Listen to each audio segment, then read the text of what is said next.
জাতীয় সনদের ভিত্তিতে ফেব্রুয়ারিতে নির্বাচন, উভয় কক্ষের সংখ্যানুপাতিক প্রতিনিধিত্ব পদ্ধতি, জাতীয় পার্টি ও 14 দলের কার্যক্রম বন্ধ সহ 5 দফা দাবিতে কর্মসূচি ঘোষণা করেছে জামায়াতে ইসলামী।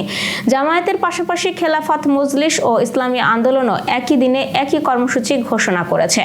আরও 4 দলের এই কর্মসূচিতে যোগ দেওয়ার কথা রয়েছে। কর্মসূচির অংশ হিসেবে 18 সেপ্টেম্বর ঢাকায়, 19 সেপ্টেম্বর বিভাগীয় শহরে এবং 26 সেপ্টেম্বর সারা দেশে জেলা উপজেলায় বিক্ষোভ মিছিল করবে দলগুলো।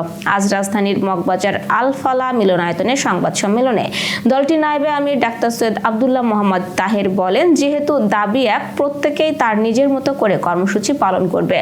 এখনো একটি যুগপথ বলছি না, ইসির রোডম্যাপ ঘোষণা একতরফা এবং এটা অন্যায় হয়েছে মন্তব্য করে ডাক্তার তাহের বলেন, কালো টাকার ব্যবহার, পেশিশক্তি সহ নির্বাচনী অনিয়ম বন্ধে পিআর পদ্ধতিতে নির্বাচনের দাবি জানাচ্ছি। আমরা লক্ষ্য করছি মানুষের দাবিকে গুরুত্ব দেওয়া হচ্ছে না, তাই গণ আন্দোলনের বিকল্প নেই।